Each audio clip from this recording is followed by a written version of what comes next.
혹시 어젯밤에요, 깊이 잠들었다고 생각했는데 갑자기 눈이 번쩍 뜨인 경험 있으신가요? 아, 마치 누가 흔들어 깨운 것처럼 혹은 심장이 쿵 내려앉는 느낌 들면서요. 네, 꽤 흔하게 겪으시는 일이죠. 저도 가끔 그럴 때가 있고요. 그렇죠. 오늘 저희가 바로 이 문제, 그러니까 잠을 자다가 갑자기 깨는 이유 하고요. 네네. 또 잠들기 직전이나 깰 때 느끼는 그 기묘한 감각들 있잖아요. 아, 네. 흔히 말하는 뇌의 착각 같은 것들. 맞습니다.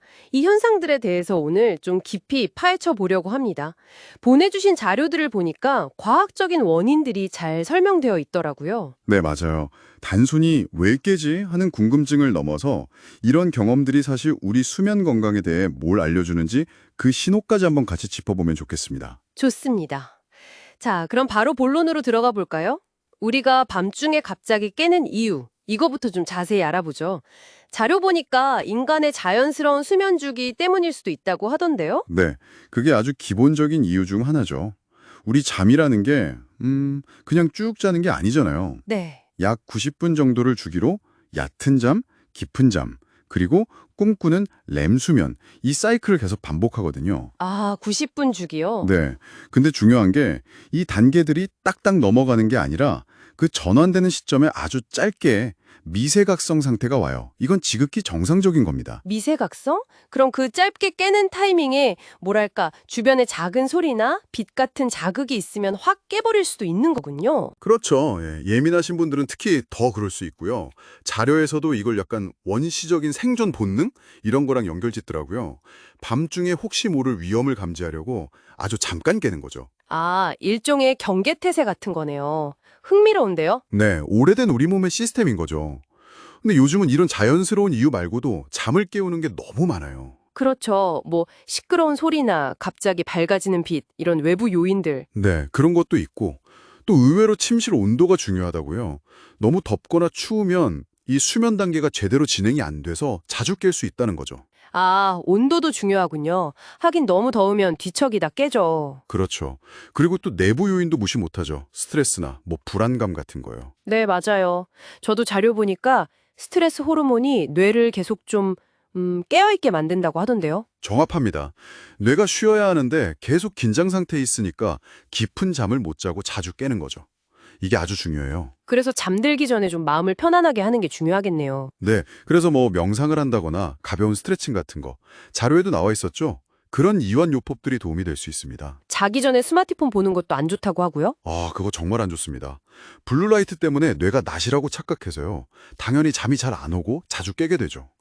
뭐 늦게 마신 커피나 술, 아니면 뭐 몸이 아프거나 화장실 가고 싶거나 코골이나 수면 무호흡증 같은 것도 다 원인이 되고요. 그렇군요. 원인이 정말 다양하네요. 근데 그냥 깨는 걸 넘어서서 잠들거나 깰 때 왜 헛것을 보거나 이상한 소리를 듣는 걸까요?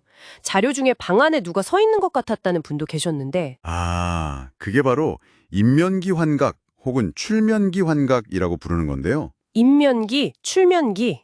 네, 잠에 들기 시작할 때 인면, 나 잠에서 깨어날 때 출면 나타나는 거죠. 이때가 의식이 딱 잠이랑 현실 경계에 걸쳐 있는 상태거든요. 아, 애매한 상태군요. 그렇죠. 근데 뇌의 감각 처리 시스템이 아직 좀 불안정하니까 없는 걸 보거나 듣거나 느끼게 되는 거예요. 뇌가 약간 꿈을 현실로 착각한다고 할까요? 와, 뇌가 착각하는 거라니 신기하네요. 그럼 가위 눌림은요? 이건 진짜 무섭잖아요. 의식은 깼는데 몸은 딱 굳어 있고. 네, 수면 마비.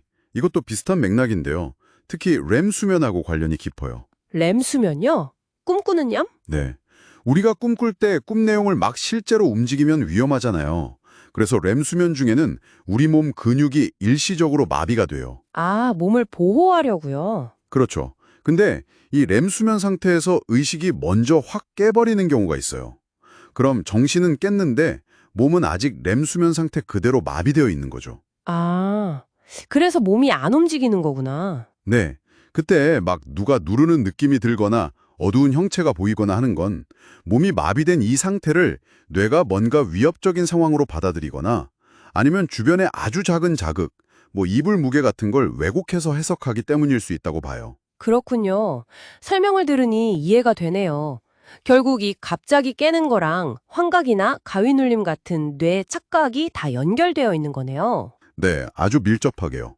자료들을 종합해보면 결국 수면 주기가 불안정하고 잠을 깊이 못 자고 자주 깨는 사람일수록 뇌가 이런 혼란스러운 상태에 빠지기 쉽다.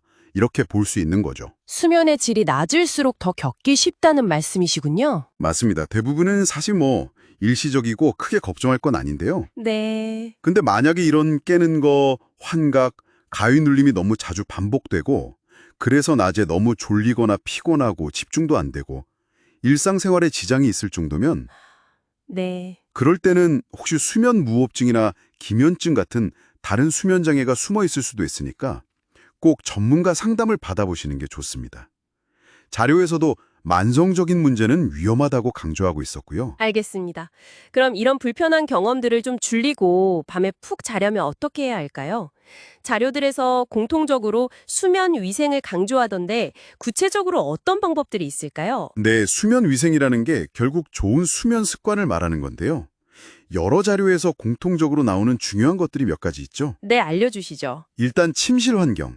최대한 어둡고 조용하고 좀 시원하게 유지하는 게 좋다고 하고요. 네. 그리고 침대는 정말 잠자는 용도로만 쓰는 게 중요해요. 침대에서 스마트폰 보거나 일하면 안 된다는 거죠. 아, 침대는 잠만 자는 곳으로. 네. 그리고 매일 비슷한 시간에 자고 일어나는 거. 이게 우리 몸의 생체 리듬을 안정시키는 데 아주 핵심적이라고 합니다. 주말이라고 너무 늦잠 자는 것도 안 좋고요. 규칙적인 생활이 중요하군요. 또 어떤 게 있을까요? 자기 전에는 당연히 카페인, 술, 담배 피해야 하고요. 특히 카페인은 최소 6시간 전에는 피하는 게 좋다고 해요.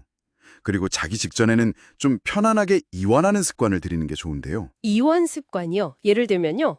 따뜻한 물로 샤워를 한다거나 명상을 하거나 아주 가벼운 스트레칭 아니면 잔잔한 음악을 듣는 것도 도움이 될 수 있고요. 스마트폰 대신에요. 아, 스마트폰 대신 그런 활동들을 낮잠은 어떤가요? 낮잠은 아예 안 자는 게 제일 좋고요. 만약 잔다면 오후 늦게 말고 한 20, 30분 정도로 짧게 자는 게 좋다고 합니다. 그렇군요. 오늘 정말 많은 걸 배웠네요. 정리해보면 우리가 밤에 갑자기 깨는 건 자연스러운 수면 주기 때문일 수도 있지만 스트레스나 안 좋은 생활 습관, 환경 요인 때문일 수도 있다는 거고요. 그렇죠. 그리고 잠들거나 깰 때 겪는 이상한 경험들, 환각이나 과잉 울림 같은 건 잠과 현실의 경계에서 우리 뇌가 약간의 착각을 일으키는 현상이라는 거고요. 네, 이런 현상들을 과학적으로 이해하니까 밤에 좀 덜 무서울 것 같기도 하고요. 맞아요. 그리고 중요한 건 이런 불편함들이 대부분 좋은 수면 습관, 즉 수면 위생을 잘 지키면 충분히 줄어들 수 있다는 점이죠. 자료들에서도 그 점을 계속 강조하고 있고요. 그렇습니다. 좋은 수면 습관의 중요성을 다시 한번 깨닫게 되네요. 자, 그럼 마지막으로 청취자분들께 질문 하나 던지면서 마무리할까 합니다. 네. 우리가 이렇게 잠과 현실의 경계에서 겪는 일들도 신기한데 그렇다면 우리가 전혀 의식하지 못하는 아주 깊은 잠 속에서 우리의 뇌는 또 어떤 놀라운 활동들을 하고 있을까요? 다음번 저희 만남까지 한번 생각해 보시는 건 어떨까요?